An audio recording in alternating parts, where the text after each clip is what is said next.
this is Lisa from Mobile Tech Review, and today we're going to look at the Lenovo IdeaPad U310 Touch. As you might guess, this is the Touch Edition, 10 points of multi-touch. Otherwise, the U310 that we know and love right here, again, pretty much the same. Nice industrial design, aluminum casing, plenty of ports on it, distinctive book look. We're going to look at it now. So this is the Lenovo IdeaPad U310, a nice looking machine, 13.3-inch display, your typical kind of Ultrabook in terms of specs. It runs on Intel ULV processors, 3rd generation Ivy Bridge still. This has not yet been updated to Haswell. We expect the U330 will have Haswell. Nonetheless, a fine machine, and since there are not many Haswells out right now, what can you do? Especially with back to school season upon us, you really can't hold out for a Haswell anymore. Nice thing about the U-Series is it's very stylish and very well made. You get a metal casing on this and Lenovo's book design, so it's a good looking laptop. It's not one of those bland plasticky budget laptops in terms of looks, but it's not too expensive either. It starts at around $699 for the one that we're looking at right now. You may even find a little cheaper. Lenovo has sales. Our version right here has an Intel Core i5 1.8 gigahertz 3337U processor, 4 gigs of DDR3 RAM, and a 500 gig conventional spinning hard drive with a 24 gig caching SSD. So that's a pretty capable machine for $699. As you can see, one of the hallmarks, besides the kind of book-like styling, which is very nice looking here on the front edge, distinctive Lenovo kind of thing going on, we have plenty of ports. We have a full-size Ethernet port right here, no dongle adapter needed to get that going. Full-size HDMI, 2 USB 3.0 ports over here, and on the other side we have a USB 2.0 port, which is fine for things like external mice, keyboards, because USB 3.0 is no benefit for those things. Your combo 3.5mm audio jack is right here. Charging ports here, it uses the standard round barrel style charging connector, not Lenovo's new rectangular style charging connector. On the front here we have LED indicator lights, and this is our SD card slot right here, which has a blank in it right now, but as you can tell the card goes all the way in, so it's not going to be sticking out. That's always nice. And back on this side again, you can see we have our exhaust fan, and this is the assist button. Lenovo always has a handy way to get into recovery utilities and things to help you tune up your PC or fix it if you're having problems.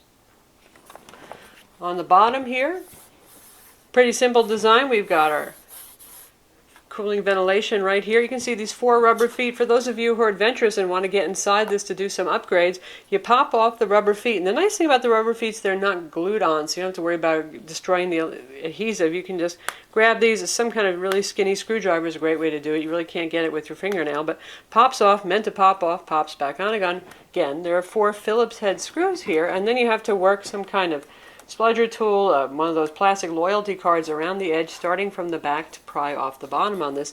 Then you have access to a single DIMM slot and the SATA hard drive interface that's in here. And also the wireless card is socketed to, but most people don't change their wireless card. It's available in your choice of gray, or gray. It has a nice stiff hinge, which is important because this is a touch screen. You don't want it flopping around too much when you touch it.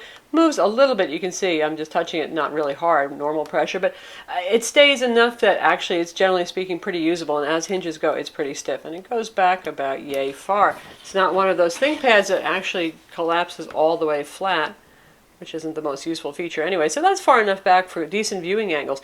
It is important though because this is an LED backlit TN style panel, so that means that the viewing angles front to back are not so good on this. So you're going to have to angle it just right so things look nice. When you do angle it, it looks pretty good. It's a glossy display because it's a touchscreen. You can see my hand reflections here just perfectly on the screen probably right now. And yeah, it's annoyingly glossy because it's not super duper bright display. You're going to notice those reflections. Now, as you can see what I mean about display angles, when you bring it that far back right now, you really can't see it. The colors and the brightness are just disappearing. We're going to pick up some glare, of course, along the way too. And as I bring it forward, it gets quite good, and past a certain point, it's going to get harder to see, but you can tell that it's better actually at this angle tilted forward right now than it is at back. Anyway, that is what it is. For a machine that's around $699, maybe even lower on sale, you know, you're not going to get a nice IPS display. But for a TN panel, like I said, as long as you got it angled, it's not bad at all. It's pretty colorful, it's pretty clear. Text can look fuzzy. If you go into something like settings here where we have fairly large text, if you're used to a higher resolution display, that's going to look a little not so sharp, as this is a 1366 by 768 panel, which is your basic standard lower end resolution for for Ultrabooks that are 13.3 inches, and this is obviously running Windows 8, 64-bit right here. This is full Windows on board. Will be eligible for Windows 8.1 upgrade when that comes down the pipe this fall, which is true of every Windows 8 machine currently on the market too. So if you don't do anything special, it'll just come to you over the air. And you have access to your standard Windows desktop here. That's Lenovo's usual desktop pattern. And if we take a look at our performance stuff, first we're going to look at our Windows Experience Index right here, and I'll tell you how it did on PC Mark as well. It's doing not bad. And you can see right here, processor 6.9 for that 1.8 gigahertz Core i5 ULV CPU, 5.9 for memory, that indicates that it's single channel RAM. Desktop graphics performance 4.5, 3D gaming graphics 6.2, and the disk data transfer rate is 5.9 because that's based on the 5400 RPM conventional spinning hard drive, 500 gig hard drive on here. And that's going to lower our PC Mark 7 scores because PC Mark 7 really cares a lot about the speed of your hard drive. And Ultrabooks with SSDs always do way better. Even though this has a 24 gig caching SSD, its job mostly is to help Windows 8 load much quicker. And it does indeed boot quite quickly, and it can cache some application loading as well. On PC Mark 7, it scored 2656. Again, for some of the $1,000 and up Ultrabooks with SSD drives, you'll see scores more like 4,500. That's mostly really, and what it has to do with is the speed of the drive. Also, having dual channel memory could help a little bit. That's not really the end of the world. And for 3D Mark 11, it scored 488.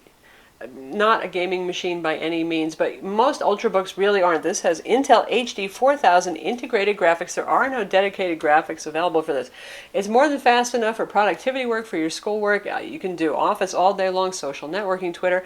Playing HD video is just fine. Obviously, this is not an HD panel, so that would be overkill, but you can use your HDMI port out to your TV or monitor to watch HD video, full HD in its beautiful glory.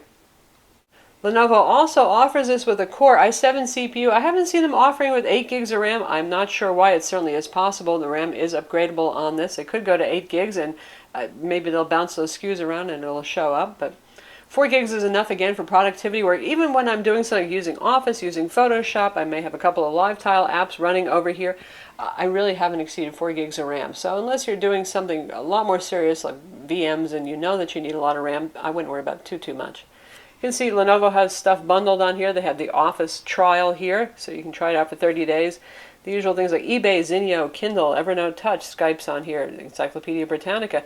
Now, most of these are really basically little web shortcuts and nothing else. If you don't want it, just press and hold, drag, and then you see an option to uninstall.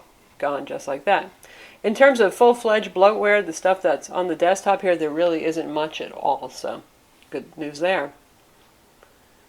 The 24 gig caching SSD on this, by the way, does not show up in your My Computer Explorer because that's only used for system caching. It's not a place for you to put your files. So you're going to use that 500 gig hard drive to put your stuff.